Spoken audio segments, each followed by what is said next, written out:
स्वागत है आपका। मैं हूं आपके साथ रोहित पुनेठा। बात उस खबर की जिसने इजराइल को हिलाकर रख दिया है। दरअसल यमन के हूती विद्रोहियों ने रविवार को इजराइल पर हमला किया, अटैक किया। लंबी दूरी की बैलिस्टिक मिसाइल का इस्तेमाल इस हमले के लिए किया गया था। यह मिसाइल अटैक 2000 किलोमीटर की ज्यादा दूरी से किया गया। हूती विद्रोहियों का दागा मिसाइल महज 11 मिनट में इजराइल की राजधानी तेल अवीव पहुंचा और यहां पर धमाका हो गया।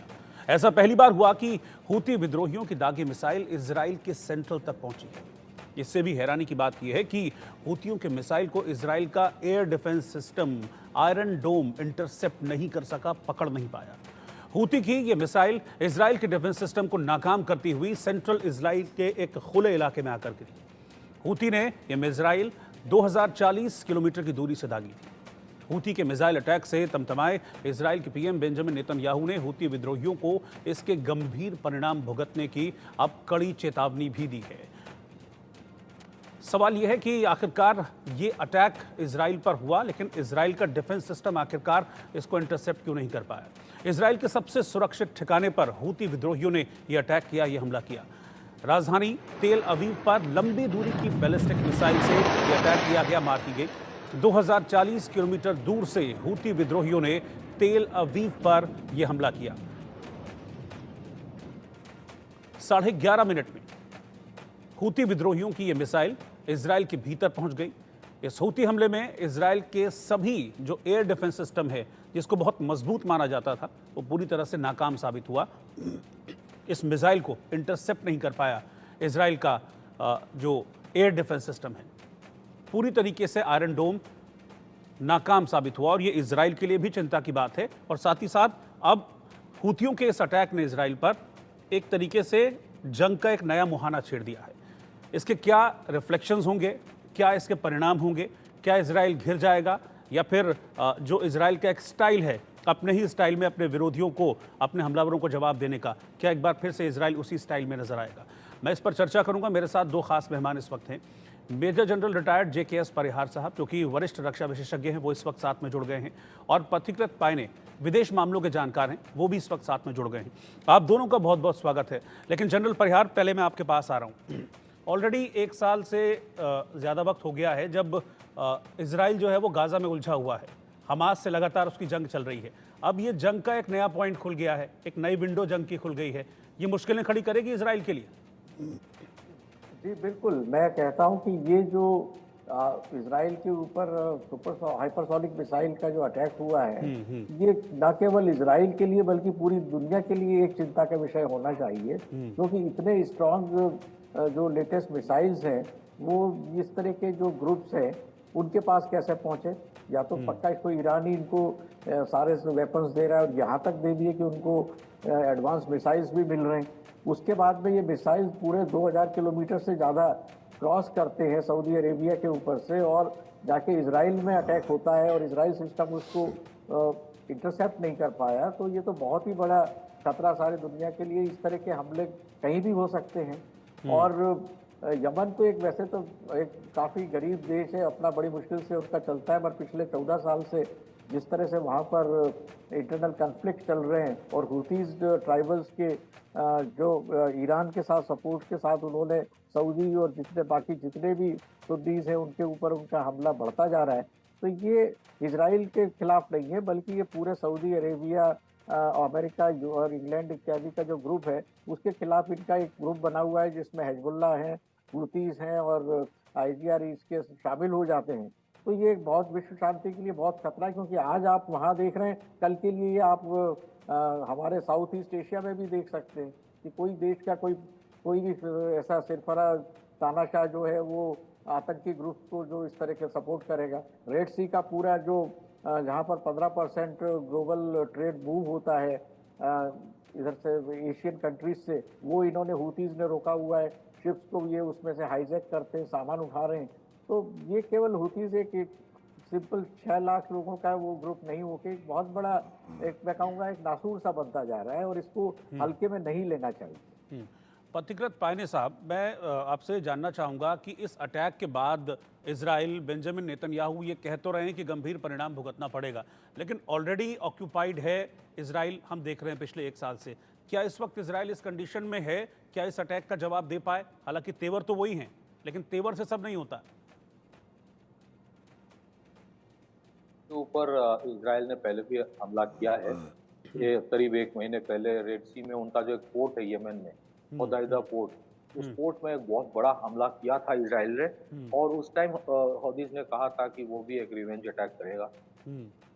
तो उसी हिसाब से शायद ये रिवेंज अटैक है। देखिए, बात अभी जो हो रहा है वहां पे, अभी जितने भी अटैक्स हो रहा है, चाहे वो हुदीस कर रहा है, चाहे वो हिजबुल्लाह कर रहा है, ये सारे के सारे ईरान करवा रहा है। ठीक है, इसमें कोई दो राय है नहीं। हिजबुल्लाह और हुदी के पास जो भी वेपन सिस्टम्स है, चाहे वो उनके पास लॉइटरिंग म्यूनिशंस जो आर्म ड्रोन्स होता है, या फिर उनके पास जो शॉर्ट रेंज मिसाइल्स है, रॉकेट्स है, और अभी तो ये जो बोला जा रहा है कि ये हाइपरसोनिक मिसाइल है, ये इनकी बस की बात है ही नहीं बनाने की। ये सारे ईरान से आ रहा है। तो ईरान जो अभी कर रहा है, वो डायरेक्ट ईरान अभी इजराइल के साथ एक कॉन्फ्रंटेशन में नहीं जाना चाहता है, एक फ्रंटल वॉर नहीं करना चाहता है। और क्योंकि वो कभी डायरेक्ट वॉर इजराइल के साथ करना नहीं चाहता था, इसी वजह से ईरान ने हिजबुल्लाह, हुदी और कुछ हद तक हमास को भी वेपनाइज किया, उनको हथियार दिया, पैसा दिया, ताकि वो ईरान के लिए इजराइल के खिलाफ और सऊदी अरब के खिलाफ भी, हुदीज और हिजबुल्लाह जो है सऊदीज के भी खिलाफ है, उनके खिलाफ ये प्रॉक्सी वॉर जारी रखे। तो इसका जो काउंटर अटैक होगा, ये जरूरी नहीं है कि ये काउंटर अटैक सिर्फ हुदी के ऊपर ही हो सकता है कि इसके काउंटर अटैक एक इजराइल ईरान के ऊपर भी कर सकता है कभी भी, या फिर थोड़ा टाइम बाद। ये ईरान को मैसेज देने के लिए कि अगले बार से अगर इस तरह के अटैक होंगे विद सोफिस्टिकेटेड मिसाइल्स, ये कोई ड्रोन वोन नहीं आया था, ये सोफिस्टिकेटेड मिसाइल आया, तो उसका हर बार का रिटेलिएशन शायद इजराइल ईरान के ऊपर करेगा। लेकिन अभी मिडिल ईस्ट में जो माहौल है, धीरे धीरे ये अभी हमास और इजराइल का वॉर, तो अभी उसके बारे में कोई बात ही नहीं कर रहा है, क्योंकि अभी एक रीजनल कॉन्फ्लिक्ट की तरफ जा रहा है, क्षेत्रीय युद्ध की तरफ जा रहा है। और इस तरह से अगर चला जो चीज, जैसे कि ईरान के ऊपर एक बड़ा हमला होने का एक पॉसिबिलिटी था इजराइल की तरफ से, तो उस टाइम देखा गया रशिया से बहुत बड़े पैमाने में surveillance systems, air defence systems Russia ने दिया ईरान को। तो मुझे जो डर है कि अगले साल तक अगर रशिया यूक्रेन वॉर का कोई सोल्यूशन नहीं निकलता है और मिडिल ईस्ट का कोई सोल्यूशन नहीं निकलता है, तो ये जो दोनों लड़ाई है वो कन्वर्ज कर जाएगा। कन्वर्ज कर जाएगा मतलब ये दोनों रीजनल कॉन्फ्लिक्ट होगा। रशिया यूक्रेन का बॉर्डर को पार करके दूसरे देशों में अटैक करेगा जो यूक्रेन को हथियार दे रहा है, और ईरान जैसे देश जो हथियार दे रहा है हिजबुल्लाह को, हमास को, हौदीस को, इजराइल डायरेक्टली ईरान के ऊपर अटैक करेगा। इजराइल अगर ईरान के ऊपर अटैक करता है, जो कि हम लोग नहीं चाहेंगे ऐसा हो, तो उस टाइम ये स्वाभाविक है रशिया आएगा ईरान की मदद के लिए, इजराइल आएगा इजराइल की मदद के लिए, यूएस आएगा। तो आप देखिए किस तरह से एक अलाइनमेंट बन रहा। और इस तरह से अगर चलता रहा, जैसे बाइडेन एडमिनिस्ट्रेशन जो है पिछले 4 साल में एक ही चीज इसने किया है, बड़े बड़े युद्ध का एक नींव बो के गया है। अगले साल तक ये क्या रूप लेगा किसी को पता नहीं। इजराइल के लिए एक सर्वाइवल इशू है, इसीलिए इजराइल का जो डॉक्ट्रिन है एक डिस्प्रोपोर्शनेट अटैक करता है कि अगर तुम मेरे 10 मारोगे तो मैं तुम्हारा 10,000 मारूंगा। इसी डिस्प्रोपोर्शनेट डॉक्ट्रिन से इजराइल आज तक बरकरार रहा। तो पॉसिबिलिटी है कि काउंटर अटैक होगा, पर जरूरी नहीं है कि ये काउंटर अटैक सिर्फ हुदी के ऊपर ही होगा। ये हो सकता है हुदी तो सिर्फ हाथ है जो कर रहा है, दिमाग तो कहीं और है। तो दिमाग जहां से हथियार आ रहा है शायद वहां पे भी अटैक हो सकता है। और वहां पे ताकि अटैक ना हो, या फिर वो अटैक डेटर करने के लिए रशिया से बड़े पैमाने में weapon systems, surveillance systems, air defence systems Russia ने ईरान को देके रखा है हाल ही में। तो आप समझ रहे हो कि किस तरफ एक दुनिया जा रहा है।